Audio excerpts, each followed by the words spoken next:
अब शुभमन गिल बस एक चीज सबसे कहना चाहते हैं और वो रजनीकांत का आइकॉनिक डायलॉग है और वो है हिला डाला ना। क्यों हिला डाला ना? शुभमन गिल जब कैप्टन बने थे तब किसी ने सोचा भी नहीं था कि ऐसा कुछ हो जाएगा उनकी कैप्टनसी में। बिर्मिंघम के अंदर हम 500 से ज्यादा रन बना देंगे, 2007 के बाद हम ऐसा डोमिनेट कर पाएंगे। किसी ने सोचा नहीं था ऐसा कुछ होने वाला है, बट ऐसा कैसे हो गया? आखिर हुआ क्या? शुभमन गिल ने कैसे ही इतने रन बनाए? देखिए 24 मई को जब इंडिया की नई स्क्वाड आई थी तो शुभमन गिल बने थे इंडिया के नए कैप्टन। सब लोगों को डर था कि यार ये कर क्या पाएंगे, इससे अच्छा तो आप केएल राहुल, ऋषभ पंत, श्रेयस अय्यर, जसप्रीत बुमराह को कैप्टन बनाए होते। इवन बुमराह तो लाइन में सबसे पहले थे, तो आपने कैसे कैप्टन बना दिया गिल को? क्रिकेट के एक्सपर्ट हो चाहे कोई ऑडियंस हो, किसी से भी आप 24 मई को पूछते क्या शुभमन गिल परफेक्ट फिट है टेस्ट कैप्टन के लिए, तो वो कहता भाई बिल्कुल नहीं है। बल्लेबाजी से 1893 रन, 35 का एवरेज, सेना कंट्री में 0 सेंचुरी। ऐसे में शुभमन गिल के ऊपर सब शंका कर रहे थे, बट सेना कंट्री में जिस बंदे की 0 सेंचुरी थी, कैप्टन बनने के बाद उसी बंदे की पहली 2 मैच में 2 सेंचुरी आ गई, 1 सेंचुरी और दूसरी डबल सेंचुरी। मतलब ये किस लेवल की फॉर्म है, ये क्या है? आज इन्होंने हाईएस्ट स्कोर बना दिया है एज अ कैप्टन और ये इनका दूसरा ही मैच है as a captain. Shubman Gill ने इतिहास रचा है। 24 मई को तो सब इनके ऊपर शक कर रहे थे, लेकिन बाद में इन्होंने क्लियर कर दिया था पहले ही मैच में कि इतिहास रचने वाले हैं। 20 जून को हेडिंग्ले कार्नेगी में मैच खेला गया था। वहां पे इंडिया डोमिनेट करती है, 5 सेंचुरी आई इंडियन टीम से, लेकिन सबसे ज्यादा रन जिस सेंचुरी में आए वो थी शुभमन गिल की सेंचुरी। गिल ने उस मैच में 147 रन मारे थे पहली इनिंग में, और तब वो आउट हुए थे जब वो शॉट खेलने गए थे। शुभमन गिल का अगर आप उस इनिंग का विकेट देखेंगे तो आपको समझ में आएगा कि 147 के स्कोर में वो बसीर को जबरदस्ती एक 6 मारने गए और लेग साइड में कैच आउट हो गए। सबने नोटिस किया कि ये धोखे से आउट हुए हैं, जानबूझ के विकेट दे के गए हैं। अगर ये अपने कॉमन सेंस से खेलते तो आउट नहीं होते, और यही चीज शुभमन को समझ में आ गई थी कि हमारे पास डीप बैटिंग नहीं है और हमें आराम से खेलना होगा।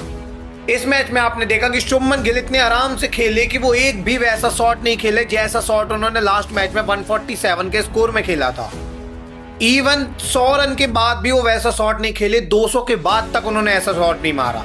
उनके दिमाग में क्लियर था, चाहे मैं 100 बना दूं, चाहे 200, चाहे 300, चाहे 400, मुझे खेलना ही नहीं है फालतू के शॉट, मुझे आराम से ही खेलना है, क्योंकि इसके बाद बैटिंग है ही नहीं इंडियन टीम में। और बाद में क्या होता है? बाद में वो होता है जो इतिहास बन जाता है। शुभमन गिल पहली बात तो बिर्मिंघम में शतक मारते हैं, यही बहुत बड़ी बात है क्योंकि यहाँ इंडिया का भी जीत ही नहीं है।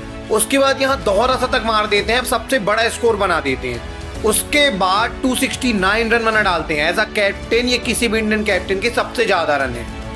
एज अ कैप्टन ये पहले ऐसे कैप्टन बन गए हैं जिन्होंने पहले 2 मैच में सबसे ज्यादा रन बनाए हैं। एज अ कैप्टन ये पहले ऐसे कैप्टन बने हैं जिनके 3 इनिंग में 300 से ज्यादा रन है।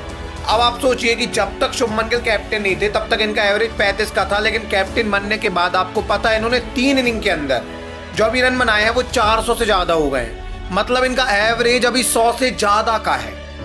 एज अ कैप्टन 100 से ज्यादा के एवरेज से अभी खेल रहे हैं। भले ही अभी 2 मैच हुए हैं, लेकिन ये खेल तो रहे हैं।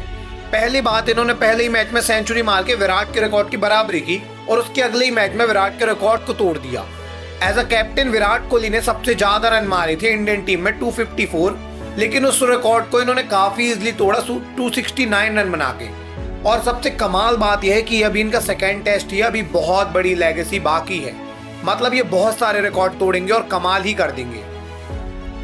हालांकि जर्नी इतनी आसान नहीं थी, क्योंकि इससे भी पहले जब ये सेकेंड टेस्ट में भी टीम लेके आए थे तो सब लोग शक कर रहे थे कि यार आप कुलदीप की जगह वाशिंगटन सुंदर को क्यों ले आए।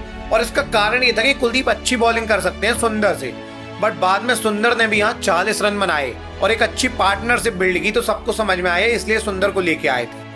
अभी as a captain Shubman Gill कहाँ जाएंगे किसी को नहीं पता, लेकिन एज अ बैट्समैन वो कैप्टन बनने के बाद बहुत ऊपर जा चुके हैं और जा रहे हैं। आने वाले टाइम में इतिहास भी रचेंगे। सबसे अच्छी बात यह इंडियन टीम के लिए कि शुभमन गिल जैसे बैट्समैन इंडियन टीम को टेस्ट में भी मिल गए, और अब नेक्स्ट विराट कोहली जो शुभमन गिल को कहा जाता था वो उनके ऊपर फिट भी हो रहा है, क्योंकि ओडीआई बस में 60 का एवरेज और बाकी फॉर्मेट ना खेल पाना अच्छे से उन्हें सूट नहीं कर रहा था। बट अभी वो आ गए हैं टेस्ट में भी और फिर T20I में भी आ जाएंगे। देखिए गिल बहुत ही बेकार खेल रहे थे अपने पहले सालों में। 2021 में इनका एवरेज जो था वो यहाँ पे 30 का था, 478 रन इन्होंने 17 इनिंग में बनाए थे। 2022 में शुभमन गिल का एवरेज 29 का हो गया। और 2023 आते आते शुभमन गिल का 2023 के पूरे साल के अंदर एवरेज जो था टेस्ट में 28 का था। मतलब इनकी फॉर्म नीचे ही जा रही थी ईयर पर ईयर, लेकिन 2024 में इनका एवरेज 42 का था और 2025 में अभी कैप्टन बनने के बाद इनका इस सीरीज में तो एवरेज 100 से ज्यादा का है। और ऐसे अगर ये खेलते रहते हैं तो यकीन मानिए इनका एवरेज 50 पहुंच जाएगा टेस्ट में भी, और ऐसा अगर हो गया तो ये ग्रेटेस्ट बन जाएंगे टेस्ट के भी। ये बहुत ही अच्छी बात है, क्योंकि जो रूट के बाद अगर हैरी ब्रूक आए हैं इंग्लैंड की टीम में तो विराट के बाद कोई ना कोई गाना बनता था, और वो शुभमन आ चुके हैं। शुभमन का भी अराइवल हो गया है, इन्होंने सारे रिकॉर्ड तोड़ दिए हैं। पहले कैप्टन बन गए जिनके सबसे ज्यादा रन है, पहले कैप्टन बने जिन्होंने 3 इनिंग में 300 से ज्यादा रन बनाए, पहले कैप्टन बने जो बर्मिंघम में 200 मार देते हैं, पहले कैप्टन ये बने हैं जिन्होंने फ्रंट से लीड किया है।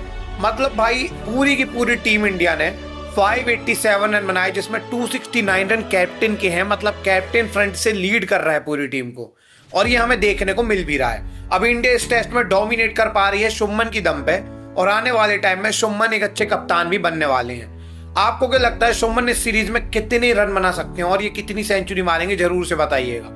क्या ये विराट के सारे रिकॉर्ड को तोड़ते जाएंगे या फिर अभी भी इनका डाउनफॉल आ सकता है? कमेंट सेक्शन में जरूर से बताइएगा। मिलेंगे किसी अगली वीडियो में, तब तक के लिए धन्यवाद।